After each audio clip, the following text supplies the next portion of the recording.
What's up, Men's Physique fans? We are back with another video. We have some drama in this early 2024 season. Is Dan too big for the Men's Physique standard? We have some veterans and Olympians weighing in on just that. Anthony Mantello is 1 week out from stepping on stage and is looking absolutely insane. But will it finally be enough for him to earn his IFBB Pro card? And we have some prep and off-season updates for some of your favorite Men's Physique athletes from around the league. So let's sit back and relax. Enjoy this video. Grapevine, but I ain't hearing nothing great. No, they wanna take it all from me, so I give what it takes. Whole life been a miracle, seen everything but a cape. Why would I stop now? Found everything on a journey, but another way. Look, I'm not. Our 2023 Chicago Pro winner had a lot to say about Dan's current look and its relation to what the current men's physique standard is. Going off of the critique, the men's physique division has changed immensely in 2 years. If Dan was competing 2 years ago with the size that he has now, I think he would be great. But with how it is now, like more of a mainstream look, he doesn't fit that mainstream look in my eyes. And like you said, as far as what Tyler says the sport is, if this Dan was to win a show, it would go against all of what men's physique was. Now, I've always said, men's physique is a look. It doesn't necessarily matter what the number on the scale says, as well as what your height in centimeters might be. You can fit the weight cap, but it doesn't mean you necessarily fit the eye test and again, the standard of what they're looking for in men's physique. Now, Drew went on to say that Dan might be better fitted for the classic physique division. Now, that got me thinking.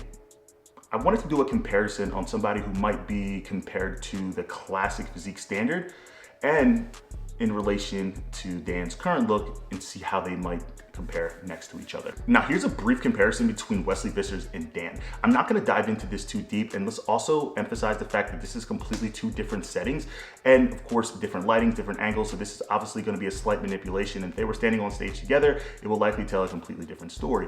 But when you are looking at these photos, you can easily say that Dan has more density and more freak factor than Wesley does. And keep in mind, this is both around the same time out from their respected shows. So again, it begs the question, is Dan too big for the classic physique division if he's even giving somebody at the top level of classic physique a run for their money? A few weeks ago, Tyler Mannion said this about Kyron Holden in the package that he brought to the Arnold, Ohio. No hand on his waist and just arms down. He looks very, very big across the top, across the shoulders.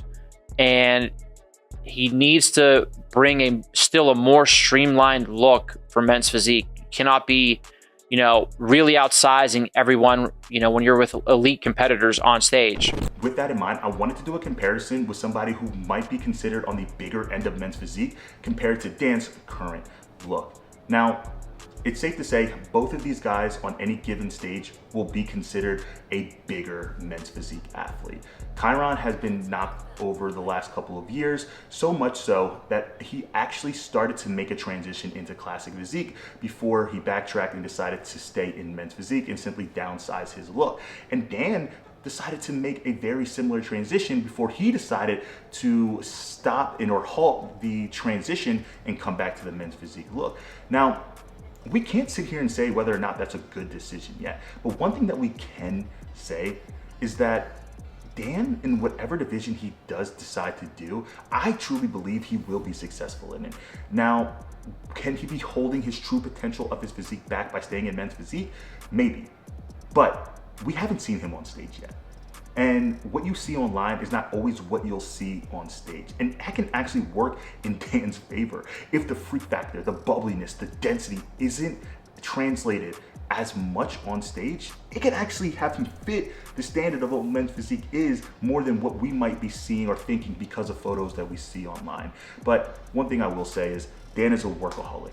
He is somebody who cares about this division. He's somebody who cares about the process and doing things the right way. And he's led by somebody who is smart. So with that being said, I'm very confident that whatever decision he decides to make for his career, he will be successful in it. And regardless of whatever division Dan decides to focus on, I am a firm believer that he will be successful. Why? Because the proof is in the pudding. What he has done since 2023 and how he transformed his body from then to 2024, this man is a workaholic. He will put his head down, he will pay his dues, and he will make sure that he holds himself to a high standard. And you follow that path and that trajectory, you will be successful. Now, is that in classic or men's physique? That's gonna be up to him and up to the judges. Now, selfishly, I do wanna see him in board shorts. The hype he's bringing to the men's physique division is awesome and it's needed. But he might just be bursting out of those board shorts sooner than later. Anthony Mantello is just 1 week out from stepping on stage and is looking absolutely insane. This might be the best version of Anthony Mantello that I have ever seen. I have witnessed him step on stage since 2019, and at each year just missing his pro card. But I truly do believe that this is the year for him. Take a look at this clip. Anthony looks absolutely insane. Now, a lot of you guys might know Ant as the social media personality, somebody who has created a lot of content, right? Who has built a crazy following and has sponsored by all of these people. But I don't know Ant for that. I know Ant as the bodybuilder, and Ant knows Ant as the bodybuilder. And that's one thing that I absolutely love and have connected with him over the handful of years. We both grew up in Jersey. We've had an opportunity to meet each other over the years and literally follow each other's growths. And his growth as a bodybuilder is absolutely more of a passion for him than his content creation will ever be. And you can't say that about a lot of people who are on social media. He is a bodybuilder first. He prioritizes the day in and day out responsibilities of being the best bodybuilder than it does to be the best social media content creator. This is just the icing on the cake, but this is where his home is. And as somebody who also creates content and probably gets a lot of shit from it, I could not respect that more than anything else. And with that, I'm a firm believer that this year will be the year that Anthony earns his pro card. Now, will it be in the classic physique division or men's physique division? Over the last couple of years, he has made a big push to grow his lower body and just be more competitive in that classic physique division. I do believe his home will be in classic physique because not only that's where his passion lies, but how much growth he's had in his lower body compared to his upper body, or just in general, has been paramount. But I do believe he has his best chance this year of earning his pro card in the men's physique division and then taking a few years off, growing into the classic physique division, because he has insane proportion. His shoulder to waist ratio to complete his X frame, his outer sweep of his quads are just nasty. His conditioning is just out of this world, something that's been consistent with him over the years. And can we take a second to give credit to his parents for the most elite ab genetics that I think I have ever seen. This man is a workaholic. He pays his dues. And again, it's only a matter of time before he snags his card and is extremely competitive in hopefully the men's physique division, but probably the classic physique division. The 2024 season is starting to pick up, so let's take a quick trip around the league and see some of our favorite men's physique athletes and their current updates. Andre Ferguson is currently 7 weeks out. This update is from 8 weeks out, and can we just take a second? If this is what Andre looks like at 8 weeks out, can you imagine what he is going to look like on show day? Guys, I am so excited for this OG. Mr. 19 wins, going for his 20th win in his home state at the New York Pro. And it's safe to say, I don't think he's just stopping at the New York Pro. I think he's coming out for blood this year. Take a look at this video. His midsection is just nasty. It's dialed, right? His just overall confidence. And then when he turns to the back, that's Andre Ferguson's moneymaker. Dude look absolutely insane. And the fullness right now looks amazing. He has been losing a consistent amount of body fat. When you look at him from where he was just a couple weeks ago to where he is now, it's an insane amount of progress while keeping the fullness in his look. And I cannot wait to see this OG, triple OG step on stage and earn his 20th win and his ticket to the 2024 Olympia stage, baby. Let's go. And next up, we have another legend who I believe is actually going for his 10th win, which is crazy. This man has won all of the big shows outside of the Olympia and Arnold, but still placing top call outs in all of those big shows.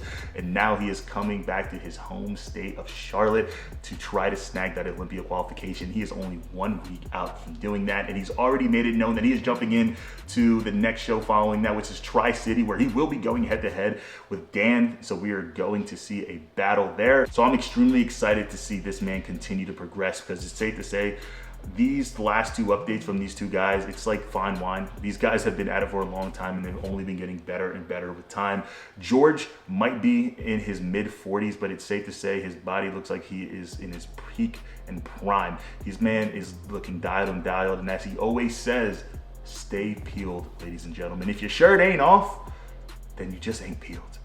And this motherfucker is peeled. So I'm excited to see George Brown, Mr. X-Man himself, step on stage in just 1 week and punch his ticket to the 2024 Olympia. Drewcin is 9 weeks out from the Miami Pro, and guys, he is looking nasty.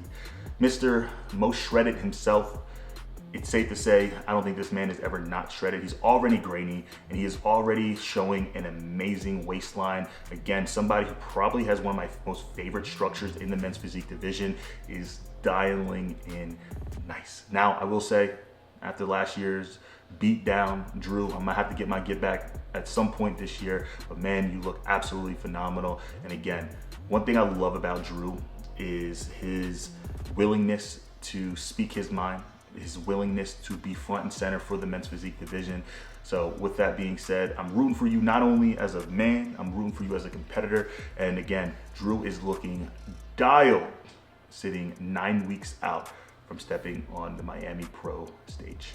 And last but certainly not least, we have my boy, Ben Quill. He is in the peak of his offseason, just started his next push phase, and this man is looking great. Now, this is what prime genetics look like, because I know for a fact, Ben, he eats good. He has some fun in his offseason, but yet and still, when you pay your dues and you still train your ass off and do what you got to do, you can still look like this when you are this genetically gifted, but he looks phenomenal. I'm so excited for Ben this year, man. I think last year, his placing at the Olympia was not something that I personally believed he should have gotten. I actually saw him, when I first saw him walk out, I thought he should have been in the first, no later than the second call out. So the fact that he ended up, I believe, in like the fourth or fifth call outs, just, I could not wrap my head around, but he looked phenomenal. He knows what he needs to improve. He knows what he needs to do. And he is now qualified for the 2024 Olympia for qualifying at the Shrew Classic in India. And then he is taking this entire year off to step on stage at the Olympia to be the best version of himself and take the time to grow and add the necessary changes, which you don't see a lot of guys doing nowadays. They rush the process just to get on stage, but he is listening to the judges' feedback and doing what he needs to do to be the best and most competitive version of himself come the Olympia.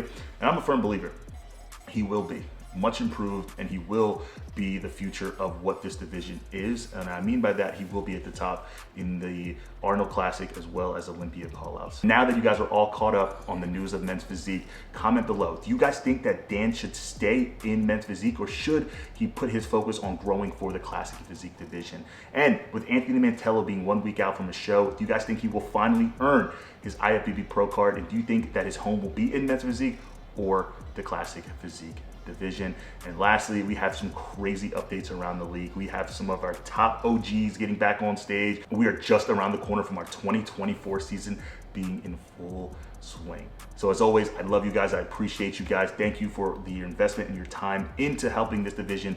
Like, share, tell all your friends, comment below, man. Keep the conversation going, and I will see you guys in the next video. Peace.